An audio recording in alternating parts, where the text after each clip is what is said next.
What's happening? Nobody knows.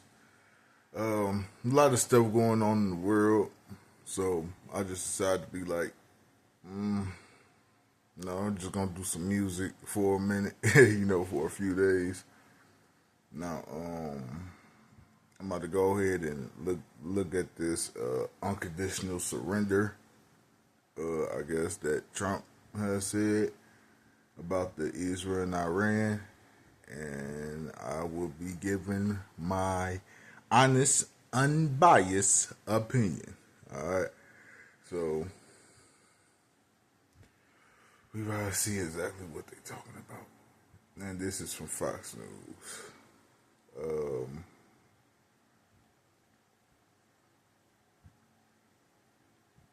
see,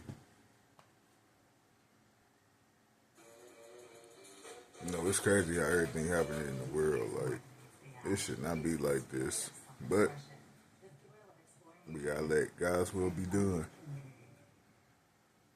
A live look right now at the port city of Haifa, Israel, as concerns grow tonight over the possibility of U.S. involvement in that growing conflict between Israel and Iran. Warning sirens reportedly have activated across multiple Israeli cities as the IDF operates to intercept strikes from Iran.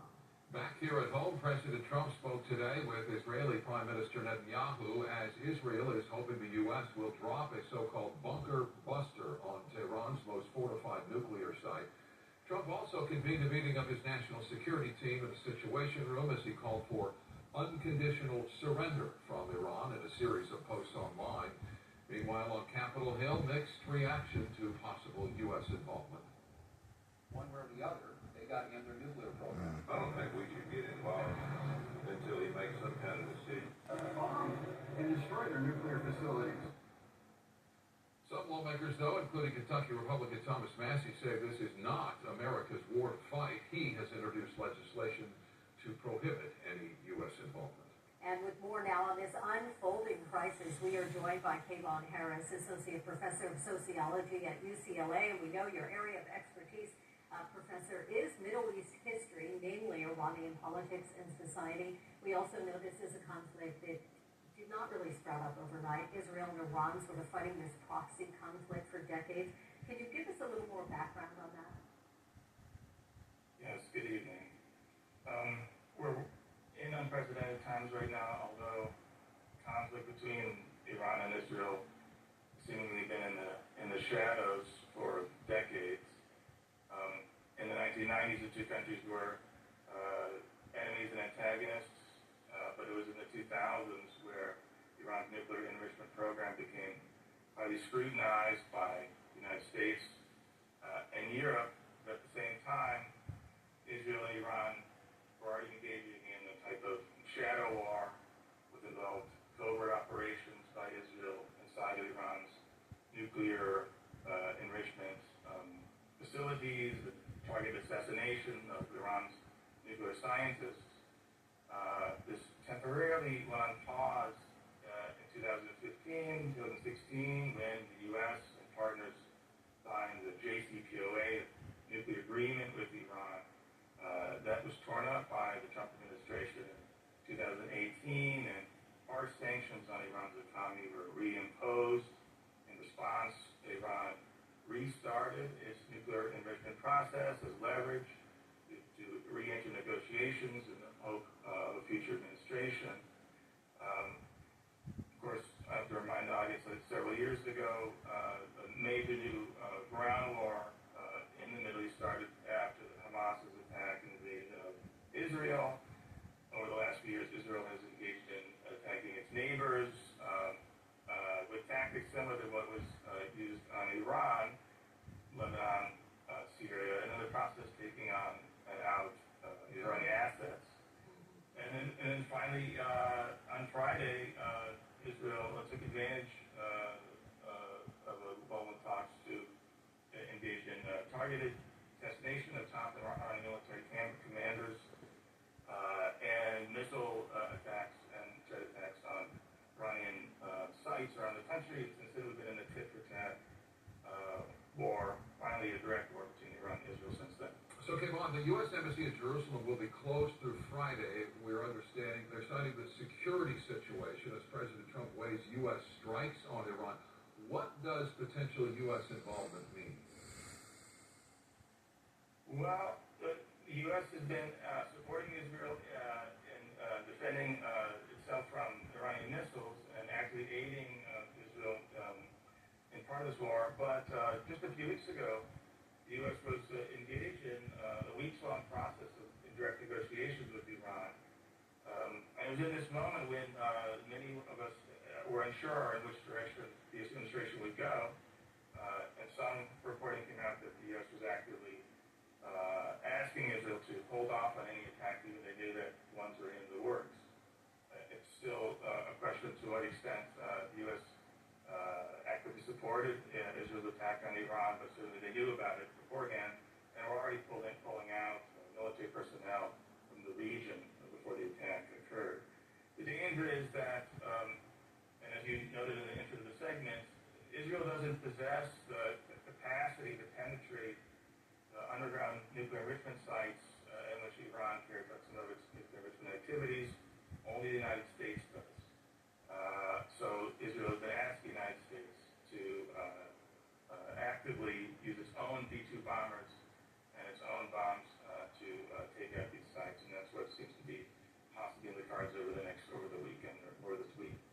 So the danger would be that this brings forth additional responses by Iran, possibly on easier targets in the Gulf or the region, and an escalation of the conflict beyond regional to hopefully not too much worse, but that's the danger. So it seems like we're in an extremely dangerous moment where the U.S. may enter directly into another war in the Middle East.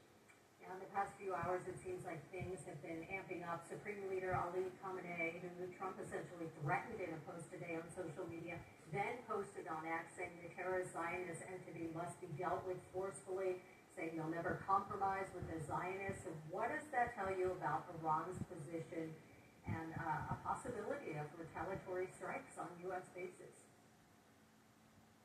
Well, the Iranian government doesn't seem to be in the mood to capitulate. The demands from Israel and the United States seem to be taking the tone of unconditional surrender, possibly demands that they know that the Iranian government will not agree to. It seems that the Iranian government is willing to continue negotiations, but not while bombing is continuing. So we're in a position where neither side is willing to put down their arms, and Israel is pressing its tactical advantage for the time being, but it's seeming that it's asking, and we'll see what happens if the U.S. gets dragged into this, to carry out further attacks on Iran to degrade its military and nuclear infrastructure. 30 seconds left here. Your study has seen you interact with generations of Iranians. To those Iranians here in LA and the broader U.S., what does the potential future of the Iranian state or Islamic Republic look like tonight? Well, we have to be careful not to have rose-colored glasses about the possible collapse of the Iranian government. There's not a lot of instances in history where an externally imposed attack on a government, distasteful as many find it, results into a stable replacement of that government with one that other people might prefer. While it could be possible, the danger is that a longer period of chaos, terror, and dislocation in Iran could lead to either even more hardline government coming out of it, or the existing government having its worst opinion of the West confirmed and refusing to engage in any kind of diplomatic engagement for the immediate future. All right, UCLA Professor Tavon Harris, thank you for putting things into perspective for us. Thanks for your time tonight. Thank you. Thank you, Professor. Got safety protocols? Wow. Granger has the Safety Pros 2 call. Shop our fast inventory. Okay, I didn't know that was the end of it. Oh, I'm gonna say it like this. We shouldn't be going to war with each other. Nobody on earth should be going to war with each other. Like, it's all ridiculous. Like, And like I said, but it's God's. I mean, if it's God's will, then it's just got to happen. But at the end of the day, like I feel like both parties is misunderstood. Well, Israel in it too, so that would make three parties. Well, two, because it's like Israel. It's like they've been wanting to do that. That's how I feel. They've been wanting to do some stuff to Iran. And you know, if you look up the history, you know, they did have some back and forth stuff going on. But the whole thing about it is when back then, you know, when everything first got started, they beef and everything. When they made back up, supposedly made back up, they was promised a temple. Israel was promised a temple. They could rebuild the temple, and that temple never got rebuilt. So from then, they disliked each other. Look it up. Look it up for yourself if you don't believe me. So Israel been wanting to do that. But when it comes down to Iran, I understand. Like, you know, y'all want to do what y'all want to be able to do. I get it. I do. I strongly do. Because, you know, I won't want nobody to tell me, you can't do this or you can't do that. And it's like, huh, you got me messed up. Fuck out of here. Like, but also on Iran's part too, where it's the con is that is y'all can't be thinking that every person in America is the same, because you got to accept some type of responsibility. Chanting out death to America for years and years and years and years and years and years. And you expect for America to be like, yeah, okay, you go ahead and make a nuclear bomb, go ahead. You've been talking about killing us for decades, saying death to us and everything. And we supposed to just be like, yeah, we gonna go ahead and let you make a nuclear bomb. It don't make any sense. But like I said, I know he said Zionist regime, but it's you can't look at everybody the same. The same way Americans don't look at every Arab the same, because it's Arab, not Arab. That's disrespectful to them. So Arab,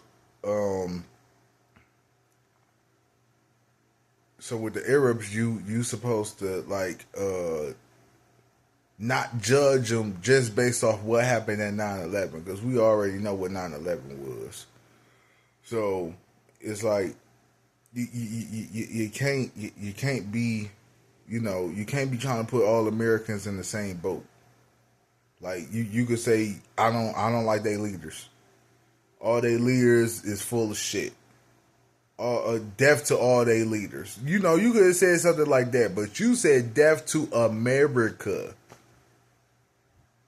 So to me, it's that's you know that kind of play a part in it. Now with the U.S., yeah, y'all. I want to say get involved, because I mean I kind of understand, just like I said I understand Iran's part. I kind of understand, like it's like if I'm keep being told that. I want death to come to you. I want death to come to you. I don't want you having nothing that's gonna kill me. That's like you coming to me saying, and streetwise, you coming to me saying, I want to kill you. I want to kill you. I want to kill you. I want to kill you for many years, and then all of a sudden you just say, hey, I still want to kill you, but can you sell me a gun?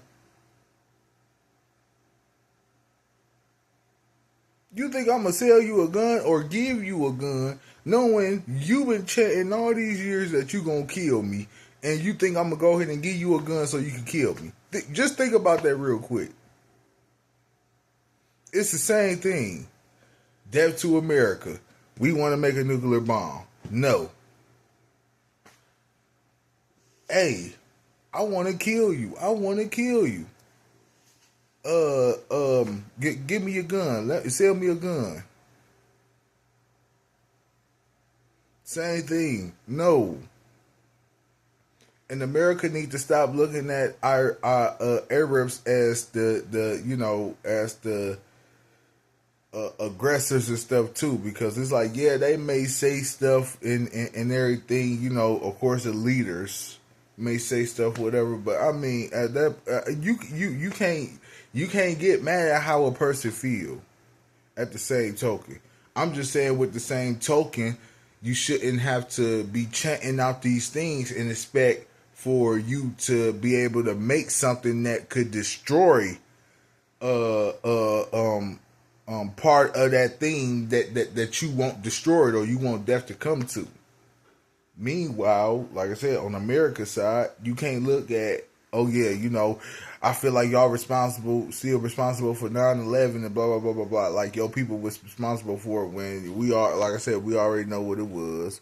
Trump himself didn't even say he thought it was an inside job. You can't judge Arab people. That's wrong. Everyone deserves the same type of respect and dignity that everyone else give each other, that they respect and give have dignity for. You get what I'm saying?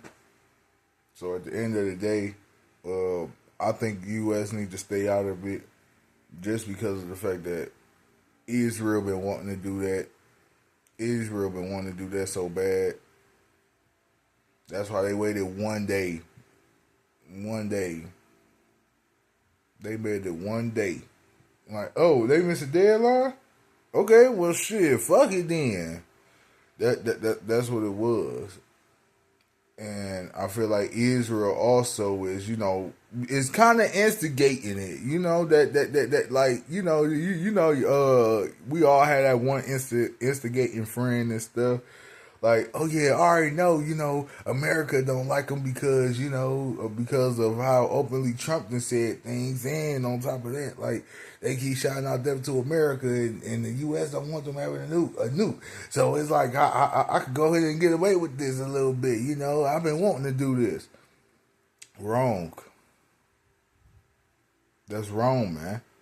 And I'm talking to the leader of Israel. You are wrong, brother. Like, like, I understand the hate that y'all got for each other, whatever, even though it shouldn't be no hate, but y'all should have found more of a peaceful solution. If anything, like, it should have been other world leaders to come together to talk to this supreme leader and be like, look, we just need you to understand this and understand that. Like, because with Iran already not liking America, you got to have somebody else there. Two people that don't like each other are not about to try to talk that out. They're gonna try to, even when they know they wrong, they gonna be looking as they self as right, and it ain't gonna be nothing but a back and forth, back and forth, back and forth, back and forth, back and forth. That's all it's gonna be. Instead of actually talking it out, like, hey, let's do this. No, meaning you should have went on and got other world leaders involved, so y'all can go ahead and talk to this man, see what the issue is, see what they can do. You know what I'm saying? See what we could do about y'all not making a nuclear bomb, instead of America being like, Israel are to start bombing them. And shoot, I mean, they already on the losing side, so shoot, I mean, why not go ahead and finish them off? And that's wrong. So I want to say to Trump, like, you wrong for bringing the U.S. into this. And I think you should have left it alone and let allow someone else to handle it with you there, of course, because you the main one who wanted to make sure that no harm comes to the country. So could have had another world leader stepped up, talked to this man while you were there, and try to figure out what could have been done. But instead, all this stuff is going on. And like I said, Iran is instigating it by just bombing and they cannot have a nuclear weapon. Like it's like he think they're going to attack them. Like, no, bro. Like that's why I don't get about the whole thing. Israel, you want to attack Iran for trying to make a nuclear bomb, said they must not have a nuclear bomb.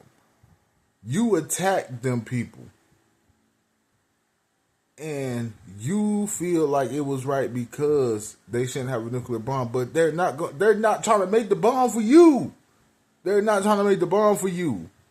They're not trying to make the bomb for you. Y'all already shooting missiles and shit at each other. And y'all are close to each other. Y'all are literally neighbors. I don't think a neighbor is gonna want to put a nuke, set a nuke off right next to they fucking next to they fucking country, like knowing that fallout will hit their country too. They're not gonna want to do that. I don't think they're gonna do that. Like, that's what I said. It's all about them making a nuke to get at America, and that's the whole issue. It's just Israel decided to be an instigator and do some dumbass shit and start bombing them just because they making one. And I mean, you could look at it, if you look at it in the street perspective, like I'm I guess it's like, yeah, like, hey, that's my homeboy, like that's my nigga. So it's like, if you trying to make a bomb to destroy my nigga, I got to get you. I got to get at you. But at the same token, these ain't the streets. These are countries. You got to look at it as countries. Okay, stop it, Israel. Stop bombing. Stop shooting the little missiles. Stop sending threats. Stop it. And and I'm glad I said that. To the Iran leader, you've been threatening people. You've been threatening the countries over so many years. And one threat come to you and you feel some type of way. Stop it. Cut the crap. Trump. America first, you say. America first means America first. Okay. And I'm putting America first by protecting the people by going into the war with Iran to make sure that they don't make a nuclear weapon. Okay. But you said America first, so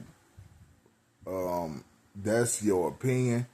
But with America first, that comes with the people. You said you are a president of the people, and if the people are saying we don't want war, we don't want no war, we just want to live. We don't got time for all this. We already got a hard time living as it is, and now you want to do this. Stupid. Stay out of it. Stay out of it. Supreme leader of Iran, stop. Just like I said, you got to understand that you just can't keep trying to talk to your enemies about stuff. If you would have to be the one to be like, yeah, I need another world leader with to be alongside with the United States that I could trust, that I could talk to. Somebody like China. I mean, like I said, they already say China is the second biggest country in the world other than the United States. So it's like, bring them. You got the first and second, third. You got the first and second biggest countries there. It's just the China would be the mediator. But the thing about America is they want to be bullies and they want to try to push stuff on the people and force people to do things when that's not the way to go. It's always to talk. Like, you got to always talk to them. So with that being said, like I said, if something do happen, it's God's will. But all this could be avoided if we really wanted it to be avoided. Just talk. Find different solutions to the problem. And don't keep adding on fire, gasoline to fire. Don't keep adding it on. Because all it's going to do is cause a fire. A bigger fire. One that cannot be stopped. So, with that being said, nobody knows.